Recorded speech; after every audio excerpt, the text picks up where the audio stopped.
Bismillahirrahmanirrahim. Assalamualaikum warahmatullahi wabarakatuh.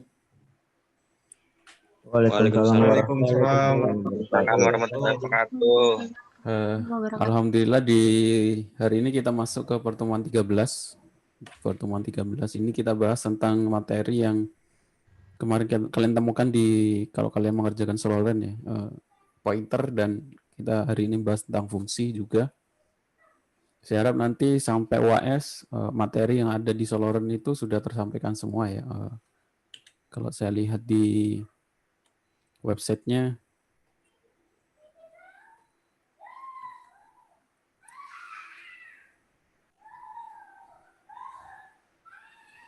masih ada fungsi, kelas dan objek, terus ada inheritance sama polymorphism, template, exception, dan file. Yang terakhir challenge. Jadi nanti saya harapnya sekarang pertemuan 13, nanti mungkin pertemuan 14, kelas objek, 15, inheritance, polymorphism ya.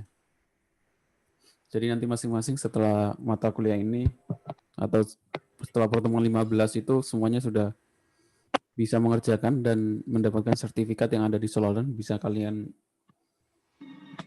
sebagai tambahan portofolio, kalian bisa taruh di GitHub atau di LinkedIn kalian.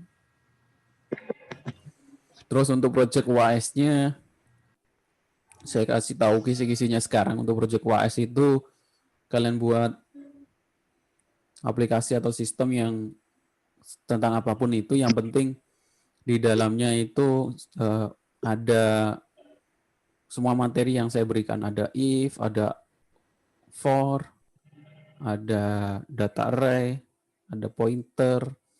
Pointer nggak perlu sih, pointer tambahan saja. Ada array, ada string, terus ada fungsi, ada objek, dan lain-lain sebagainya. Itu contoh project tugas akhir nanti di UAS-nya. Hari ini kita bahas tentang pointer dan fungsi.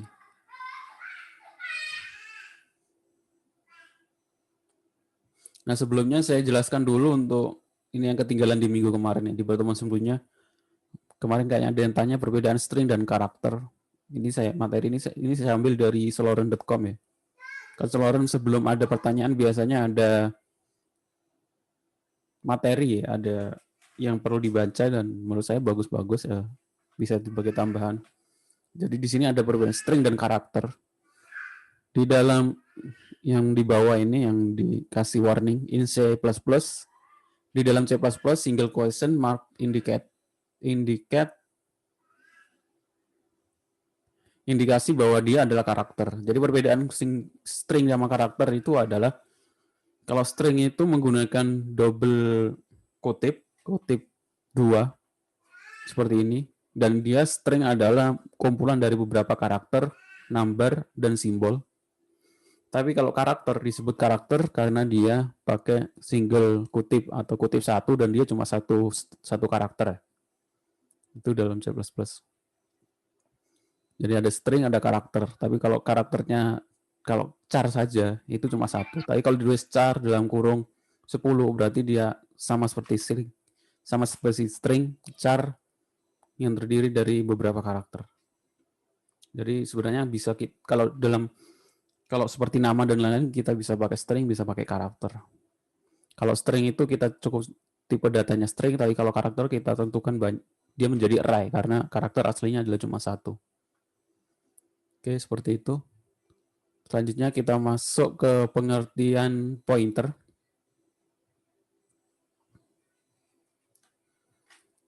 Jadi ini perbedaan antara bahasa pemrograman lain dengan C++. C++ masuk ke bahasa pemrograman low level, yaitu bahasa pemrograman yang langsung diterjemahkan ke bahasa mesinnya. Artinya mesin atau CPU atau komputer langsung ngerti apa yang harus dilakukan dengan bahasa pemrograman C++. Berbeda dengan bahasa pemrograman lain seperti Python, Java, JavaScript, dan lain-lain. Itu pemrograman bahasa pemrograman high level, yang artinya dia diterjemahin dulu pakai interpreter baru bahasa mesin paham. Artinya mesin itu paham. Nah, kalau C++ ini bahasa low level, jadi dia ada pointer. Pointer itu kita bisa taruh di mana memori yang bisa kita gunakan. Jadi dia sebenarnya bahasa C++ lebih cepat dari bahasa pemrograman lain. Pointer adalah penunjuk suatu variabel. Intinya seperti itu ya. Karena menunjukkan suatu variabel, maka pointer wajib memiliki alamat dari variabel yang ditunjuknya. Kadang-kadang dalam program besar, penghematan memori wajib untuk dilakukan. Jadi para orang yang dalam pembuatan proyek yang sangat besar dan waktu itu adalah penting, jadi berapa second per detik pun diperhatikan ya. Jadi memilih bahasa pemrogramannya itu dipilih yang paling cepat. Dengan mekanisme copy dan paste, nilai variabel satu ke dalam variabel lain akan sangat memboroskan memori. Dengan mekanisme pointer, satu variabel dalam satu fungsi dapat diakses oleh fungsi yang lain. Jadi dengan mekanisme pointer sebenarnya lebih cepat dan lebih tidak memboroskan memori yang ada. Karena kita bisa taruh sebuah variabel itu dalam memori sebelah mana atau alamat mana. Pointer sesungguhnya berisi alamat dari suatu data, bukan data sebagaimana pada variabel yang telah Anda kenal. Jadi pointer itu menunjukkan isi alamat sebuah variabel itu, alamatnya ditaruh di memori sebelah mana. Setiap byte di dalam memori komputer memiliki sebuah alamat. Di dalam memori inilah variabel disimpan. Pada saat program dimuat dalam memori, variabel akan diletakkan dengan sendirinya pada alamat tersebut. Suatu pointer di dalam program akan dimaksudkan untuk menunjuk ke suatu alamat memori. Jadi kalau dalam bahasa pemrograman lain tidak bisa menentukan alamat memori mana yang bisa ditunjuk, di C++ bisa menggunakan pointer. Misalnya pin adalah sebuah pointer, sebuah variabel yang isinya adalah alamat pointer. Pin adalah variabel yang terletak di dalam memori beralamatkan 0x, ini alamat memori.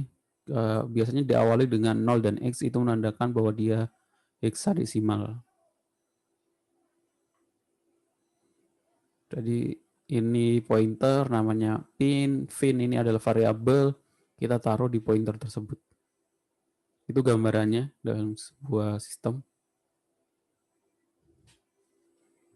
Nah, untuk mengetahui alamat suatu variabel atau alamat suatu variabel itu disimpan dalam memori sebelah mana, kita menggunakan simbol N atau difference. Different atau N itu adalah untuk menunjukkan, untuk mengetahui sebuah variabel itu disimpan di alamat mana ya. Kalau kita lihat langsung contohnya biar lebih jelas ya. Kita lihat langsung contohnya. Di sini ada variabel A, kita kasih nilai variabel A itu 5. Contohnya seperti itu ya. Karena integer A, dia tipe datanya integer, kita kasih 5. Alamat dari variabel A adalah kita tambahkan simbol difference NA. Nanti dia akan menampilkan alamat memori variabel A, yaitu ini 0x28ff1c.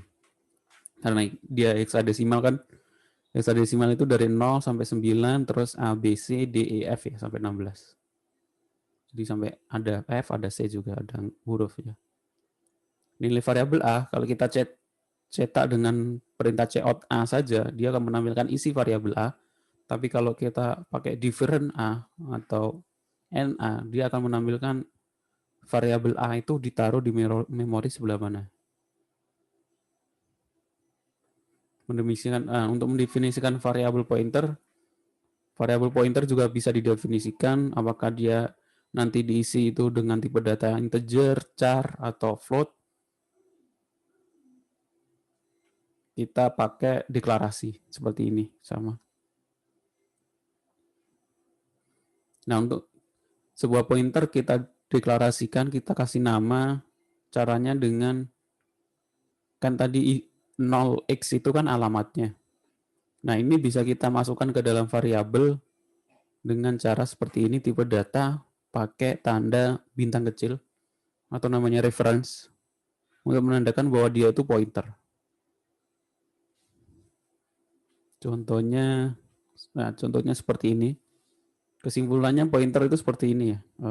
Jadi pointer ini hanya untuk tambahan Ada difference sama reference, tentunya seperti itu saja. Kalau different itu untuk mengetahui alamat variabel, alamat memori. Kalau reference untuk memberitahu bahwa dia adalah pointer. Lebih jelasnya kita bisa lihat ke contoh. Contohnya seperti ini. Di sini ada integer main, integer a sama dengan 5. Jadi di situ ada variabel a. Isinya adalah 5. Terus ada pointer b. Kenapa pointer? Karena dia pakai bintang atau reference. Terus ada different A sama B. Kalau kita cetak, nilai variabel A adalah 5. Nilai variabel A adalah 5. Sama juga, nilai variabel yang tertampung dalam B adalah 5. A sama B akan menghasilkan nilai 5 sama karena variabel A ditaruh ke dalam pointer B dan B berubah menjadi 5.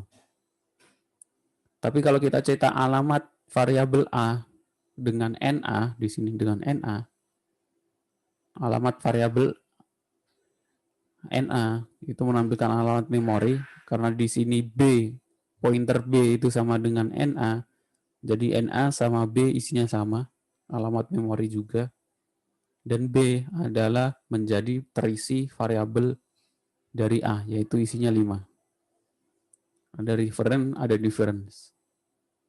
Seperti itu. Untuk teori tentang pointer.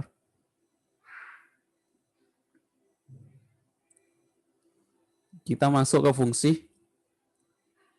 Ini sama saja. Jadi pendahuluan fungsi itu apa? Jadi di dalam bahasa pemrograman atau program C++, sebenarnya sudah ada fungsi yang sering kita gunakan ya. Jadi sebenarnya C++ itu kumpulan sebuah fungsi. Salah satu fungsinya adalah main. Main. Jadi kalau kalian biasanya menggunakan bahasa pemrograman C++ kan itu kan ada integer main atau void main di program utamanya. Nah, main itu adalah fungsi utama. Pakai main. Fungsi dapat digunakan untuk membagi program menjadi bagian-bagian yang dapat diatur atau manageable. Fungsi disebut juga sebagai modul. Bisa disebut fungsi, bisa disebut sebagai modul. Fungsi seperti miniatur program yang dapat digunakan untuk membuat program lebih besar. Untuk membentuk program lebih besar. Saya gambarkan kenapa fungsi lebih enak digunakan. Sebetulnya kita membuat program yang isinya itu banyak itu ya. Di sini tuh ada input output, ada mencari luas persegi panjang, ada mencari luas segitiga, mencetak luas segitiga panjang, mencetak luas segitiga. Jadi kalau kita buat dalam satu program, kita buat dari atas ke bawah gitu ya. Integer main, ini buat cetak persegi panjang, ini cetak segitiga, ini luas persegi panjang, ini luas segitiga, sampai akhir gitu ya. Nah, ini dalam satu baris itu lebih rumit dikerjakan. Enakan kita bagi-bagi menjadi beberapa program itu ya. Kita bagi-bagi. Saya hapus dulu.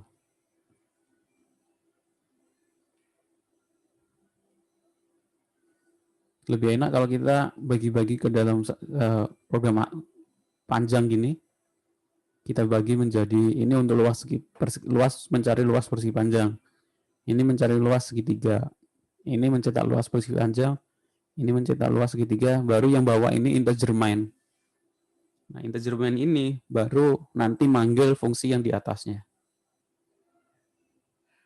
Seperti itu. Jadi lebih mudah. Kalau nggak bisa dalam satu folder, nanti ini integer main, file utamanya, ini fungsi mencetak luas segitiga, ini fungsi mencetak persegi panjang, ini fungsi mencetak, ini file yang berbeda ya. Dijadiin satu folder, baru kita panggil di dalam integer main atau fungsi yang utama. Nah, itu lebih mudah dilihat dan lebih mudah dikerjakan daripada menjadikannya dalam satu file dari atas ke bawah seperti itu. Itu kegunaan dari fungsi. Jadi keuntungan dari fungsi fokus dalam membentuk, memperbaiki, dan menyempurnakan program. Orang yang berbeda dapat bekerja pada fungsi yang berbeda secara bersama-sama. Kalau kita mengerjakan 3 orang gitu kan, tapi kalau nggak pakai fungsi kan 3 orang ngerjain satu gitu kan, bareng-bareng. Lebih rumit itu ya. Maksudnya nggak bisa disatukan gitu ya. Tapi kalau kita menggunakan fungsi, satu program, kita bagi ini untuk mencetak lingkaran, dikerjakan si A. Kita bagi lagi ini mencetak luas bersih panjang, dikerjakan B. Ini yang untuk program lainnya dikerjakan C gitu ya. Baru nanti dijadiin satu di integer main. Itu lebih mudah.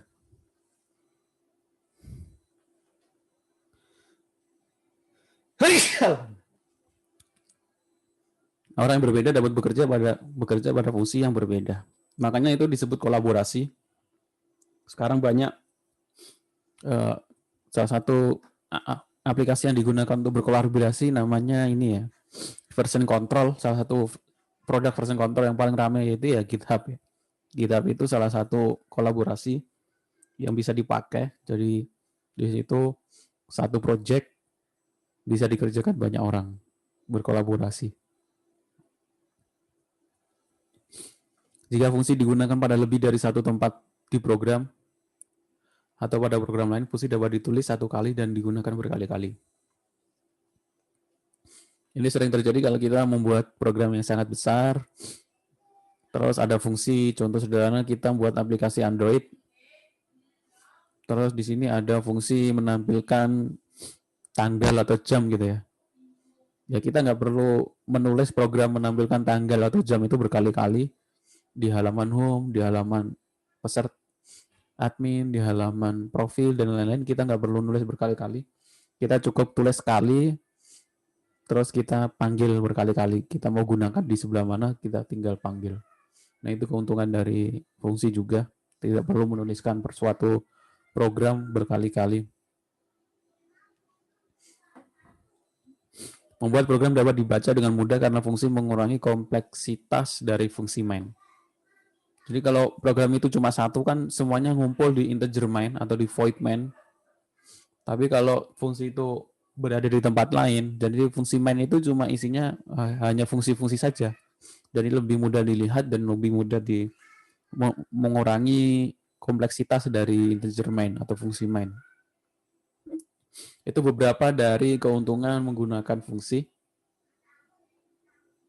Contoh fungsi seperti ini ya. Ini contoh kalau dalam matematika fungsi f(x) memiliki satu parameter x didefinisikan sebagai f(x) sama dengan x pangkat x kali 2 ditambah 3x dikurangi 5.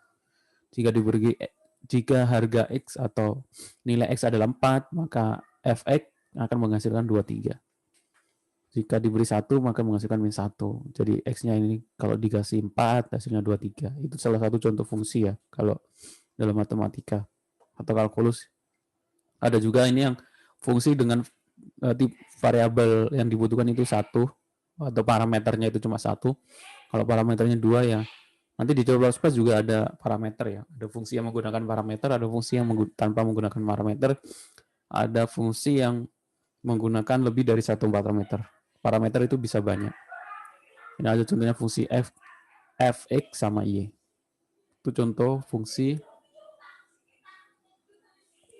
Klasifikasi fungsi itu ada 2, ada fungsi predefinite function atau fungsi yang sudah didefinisikan oleh sistem atau yang sudah disediakan oleh sistem, sama user definite function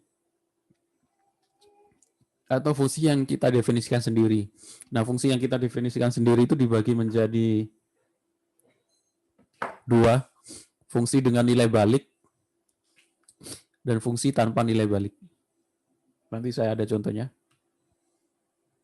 Maksudnya fungsi dengan nilai balik dan tanpa nilai balik itu fungsi dengan parameter dan fungsi tanpa parameter. Kalau dalam fungsi tadi matematika tadi. Contoh dari predefinite function atau fungsi yang sudah disediakan dalam bahasa pemrograman C++ itu seperti skrt untuk mencari akar ya, atau pow untuk mencari pangkat. Fungsi pow xy itu 2 parameter untuk menghitung x pangkat y, tipe datanya double.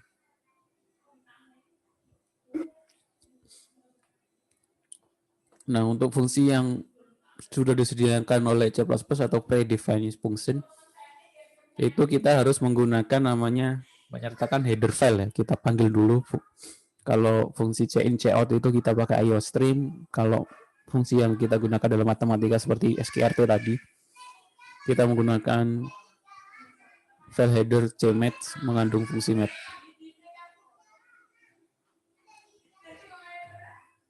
Contoh fungsi yang sudah didefinisikan yaitu seperti ini. Kita panggil cmath-nya, terus integer sama dengan x, double-nya u sama v, u3, v2, cout u atau 3 pangkat 2 adalah pau u, v atau 3 pangkat 2 nanti hasilnya akan dicetak di sini. Kita ini contoh menggunakan fungsi ya. Fungsi dalam yang sudah disediakan oleh bahasa pemrograman C++. Nah, kalau user defined function kita harus mendefinisikan fungsi yang kita buat fungsi sendiri. Bisa dengan nilai balik atau dengan parameter atau tanpa nilai balik atau tanpa parameter. Nah, kalau tanpa parameter kita pakai void nama fungsi. Itu yang perlu diperhatikan dalam membangun fungsi. Yang pertama adalah nama fungsi otomatis. Jumlah parameternya adalah parameternya itu ada 1, ada 2, atau ada 3. Tipe data setiap parameter kita deklarasikan di dalam header fungsinya. Terus tipe dari fungsinya itu apa? Apakah void atau integer atau float. Terus kode untuk menjalankan tugasnya. Tahapan membangun fungsi bisa dibaca ya. Strukturnya seperti ini. Tipe, nama fungsi, daftar parameter, terus ini mungkin deklarasi, dijalankan, terus return hasil.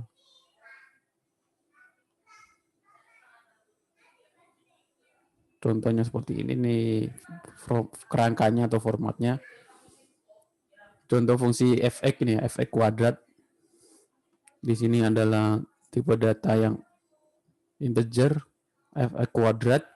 Nama fungsinya ini parameternya x, tipe data integer. Ini komentar, ini untuk menjelaskan bahwa menghasilkan x kali x tambah 3x min 2.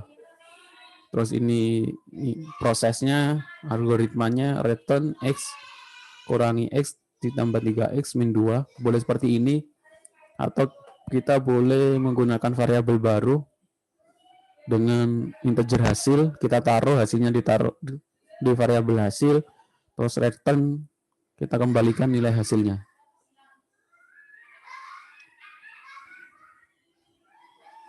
Nah, pemakaian fungsi itu ada 2 macam. Kalau dalam satu file itu kita bisa taruh fungsi itu di bawah.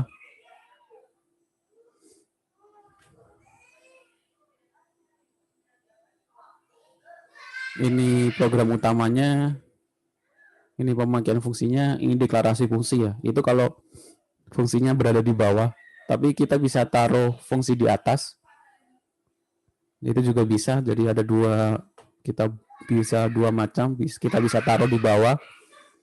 Kalau taruh di bawah kita harus deklarasikan dulu di atasnya. Kalau taruh di atas kita nggak perlu deklarasikan. Saya kasih contoh.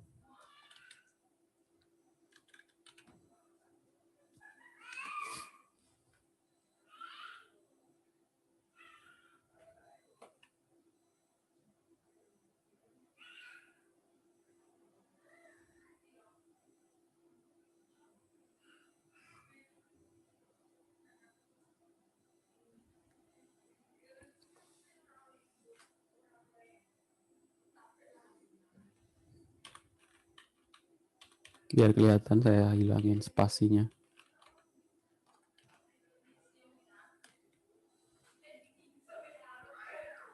Ini harusnya nggak pakai contohnya bisa. Oke, contohnya seperti ini adalah fungsi di sini. Ini integer mainnya di atas, ini fungsinya di bawah. Kalian bisa lihat di sini contoh menggunakan fungsi. Ini adalah integer main. Ini ada penjumlahannya. Kita panggil fungsiku 2,3. Jadi di sini deklarasinya integer fungsiku. Dia ada 2 parameter, integer A, integer B. Terus detail fungsinya ditaruh di bawah. Integer fungsiku, integer A, integer B, hasil, integer hasil sama dengan A ditambah B. Terus kita panggil di sini cout, fungsiku adalah 2,3, berarti 2 dikali 3. Kalau kita jalankan, dia menghasilkan angka 5 ya, di sini 5. Kita juga bisa taruh fungsinya ini di atas tanpa deklarasi variabel gitu ya. Jadi ini kita hapus deklarasi fungsinya. Fungsi ini kita taruh di atas.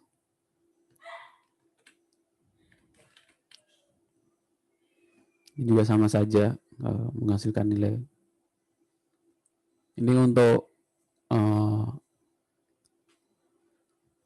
fungsi yang dua parameter. Kita juga bisa membuat fungsi tanpa parameter ya. Kalau tanpa parameter biasanya untuk cetak, kalau tanpa parameter kita pakai void, mungkin fungsi cetak nama gitu ya.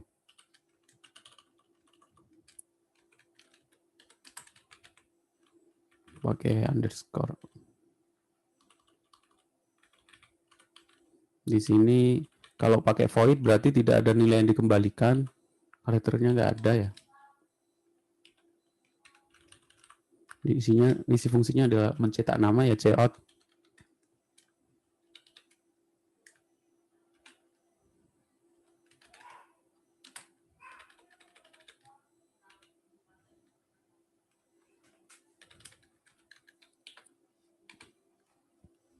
Terus kita panggil di dalam integer main. Nama fungsinya cetak nama.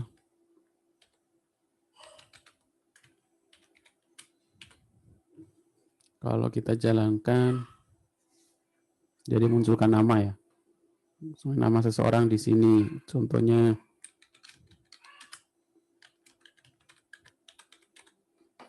Budi gitu ya. Jadi kalau kita butuh fungsi ini, ya kita tinggal panggil lagi cetak nama. Itu gunanya fungsi. Jadi kita nggak perlu menulis berkali-kali di dalam integer main. Kalau kita jalankan, execute compile run, Budi Sudarsono. Jadi fungsi cetak nama itu kita tinggal panggil. Daripada kita nulis ini 2 kali ya, cout Budi Sudarsono, kita jadikan fungsi. Kalau void itu artinya tidak ada parameternya, nggak ada nilai baliknya. Sama si integer main ini nggak ada nilai baliknya, makanya kita tulis return 0 ya. Kita boleh nggak pakai return 0, integer mainnya kita pakai void main, artinya nggak ada nilai baliknya, itu juga sebenarnya sama saja.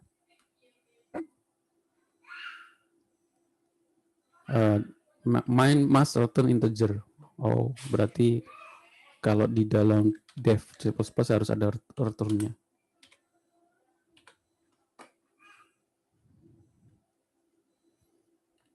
Dan ya integer berarti. Mainnya harus integer main berarti kalau dalam C++. Oke, ini contoh penggunaan fungsi. Kenapa fungsi lebih sederhana, lebih mudah. Jadi kita bisa nulis beberapa kali fungsi, nulis cuma satu fungsi, tapi kita bisa panggil fungsi itu berkali-kali di integer main atau di program utama.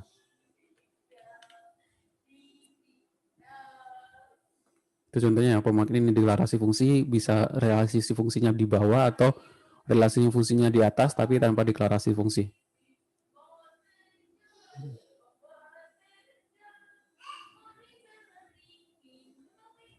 Oke, sampai sini mungkin ada yang mau ditanyakan.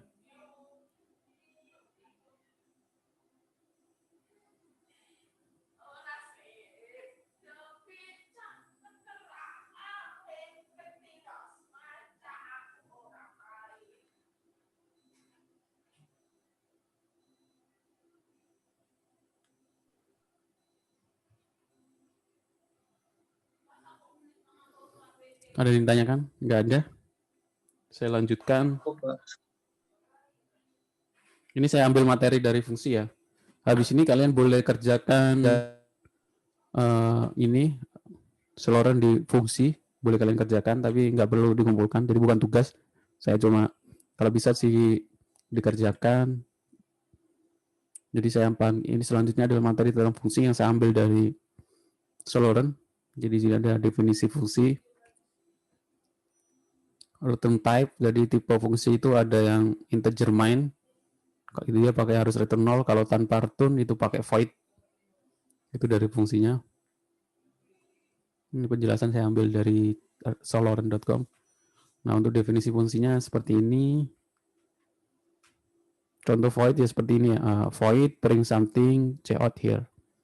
Atau integer main return 0.